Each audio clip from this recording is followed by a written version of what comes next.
Are we recruiting? There is a huge global shortage right now. Good.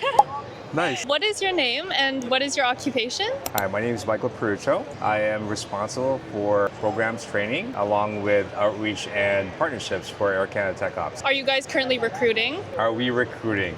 Really? I think everybody here is recruiting, right? That's like one of those questions where I think if you understand that there is a huge global shortage right now, up to the tune of about 250,000 positions, yes, definitely we're recruiting. So we're looking at actually here, we're looking to heighten awareness of the profession and trying to get people interested in a younger age, right? So when they get to school, they already know what they want to be, and it makes the transition a lot easier. What positions are you guys looking for right now? So right now, the shortage that we're talking about is an aircraft maintenance engineer position. They're the ones or the professionals who are responsible for ensuring that when you take a flight, that the aircraft getting from one place to another is the least of your worries. I'm sure that when you traveled here, you said you were from BC? Yeah. Okay, so when you traveled here, you're probably thinking, okay, am I going to get there on time? Do I have Wi-Fi? Is my electrical cords working? Is my screen going to be working? That's probably all you think about because you take it for granted that you're going to be getting from point A to point B, right? Right. And it's good that you do that because you know that behind the scenes,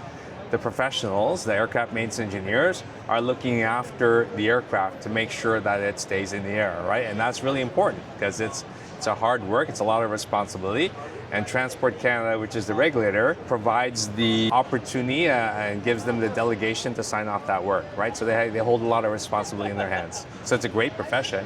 So not only are we hiring aircraft maintenance engineers, pilots, there's a shortage of pilots as well too. So I think you mentioned you were going to be a pilot, right? So congratulations, that's a great start that you're learning early, but definitely we're in the need of pilots. A lot of the positions that we currently have that were held by boomers, they're going to be available because as they retire, we need to fill them. And there's a continuity of this requirement. So we have to build pathways. We have to make sure that we have outreach and be available so people know what we're doing.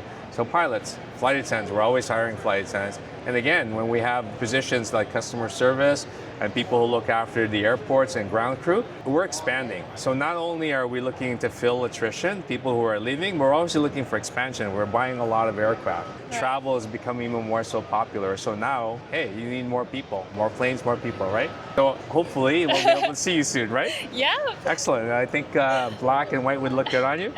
What would you tell people who are wanting to start one of these positions? What are some steps they should take? I think if you are curious, it's a really good start. Take the opportunity to talk to people. Here in an event like this, we have a lot of students who are actually going to school to become aircraft maintenance engineers who are volunteer. These students are actually going to be part of our co-op program, our Work Integrated Learning Place program. We also have AMEs, the people who actually do the job that you're aspiring to become. And at the same time as well too, we have people who were AMEs and evolved to different positions. There's a lot of positions within the company, and so you're not limited to what you can do. If you're curious, go explore that. Start talking to people, right? And then get the itch. If you're passionate about aircraft, if you travel quite a bit, I know you have that feeling because you fly. So you know that, okay, the next thing you want to do when you wake up in the morning is you want to fly an aircraft again, right? If that passion is driving you for a position, then you definitely have to do it. If you're passionate, ask questions. There's a lot of people who's willing to do that. And if there's a position that you're striving to become or to emulate, talk to that person. Find out exactly how they did it. What is a specific skill that they don't teach in university or in training that you want to look for in one of these jobs? I think to be an effective aircraft maintenance engineer, actually to be effective in any position, you have to be a good communicator. And communicator goes both ways, whether or not you're listening or have the ability to articulate and have someone understand exactly what it is that you want them to understand. There's no ambiguity. Leadership qualities is important. Being able to get someone who can kind of figure things out on their own, being able to work with a team, but at the same time as well too, being able to make those hard decisions. So we're always looking for leaders. There's other things that we look at. We're really proud partners with the Air Cadets. One of their programs is the effective speaking competition, right? So they have younger people and they're giving them the opportunity to learn how to speak, to have a voice and be passionate about what you do. I think that's really important, something that you can't really teach. But at the end of the day, you know what? If you have those qualities and you found something that you want to do, then good for you. That's already the first step in. Now you just have to apply yourself.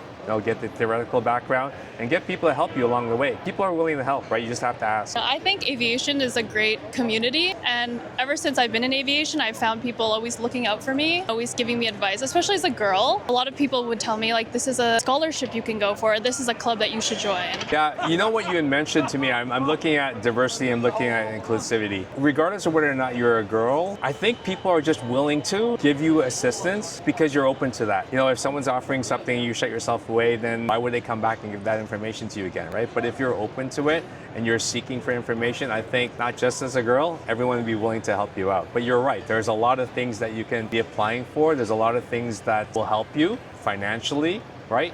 That's a good thing because you know how expensive this is. Particularly, I know in your case, you're trying to be a pilot, so it could be expensive. The scholarships that are being made available, we have a scholarship with Air Canada that's available to, again, female aspiring pilots. That's awesome. It's sky's the limit.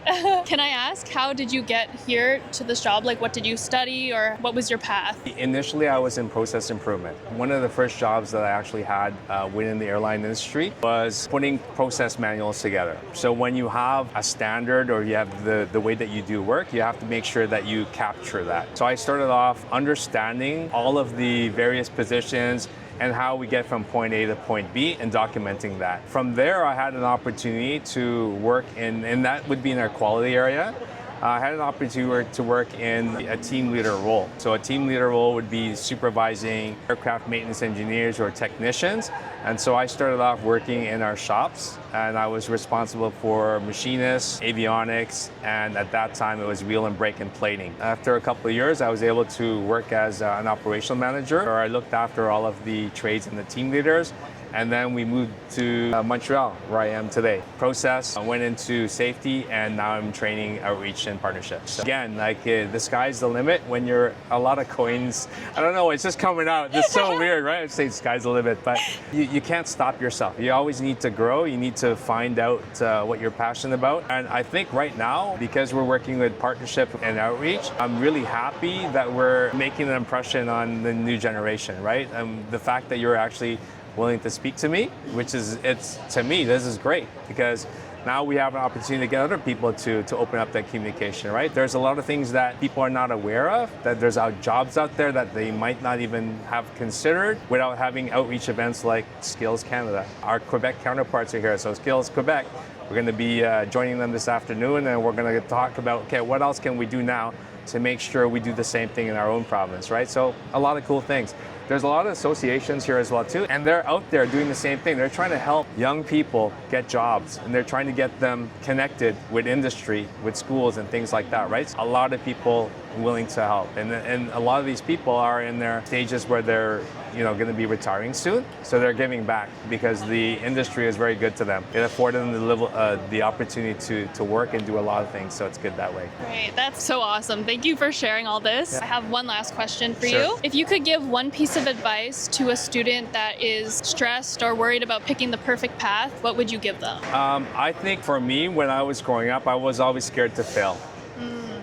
And I think the biggest thing is that you have to fail to understand where you can improve. One of the analogies that I keep on hearing is that Michael Jordan was one of the greatest basketball players, right? And if he didn't take those shots, he wouldn't have made them. So at the end of the day, it's like, be prepared to make a mistake. Accept the fact that you are going to make a mistake. A lot of kids, I think, coming out of school right now think that they know everything, or they're scared that they're going to fail, especially when they're put into a situation with a lot of veterans. Well, you know what? At the end of the day, those guys they're going to pick you up. Your team is there to pick you up. They're expecting you to learn. Learning means that you're going to be making mistakes. So don't be afraid to make mistakes. Great. Thank you so much. Good. Nice meeting you. Yeah, you too. Good. Hope that worked out.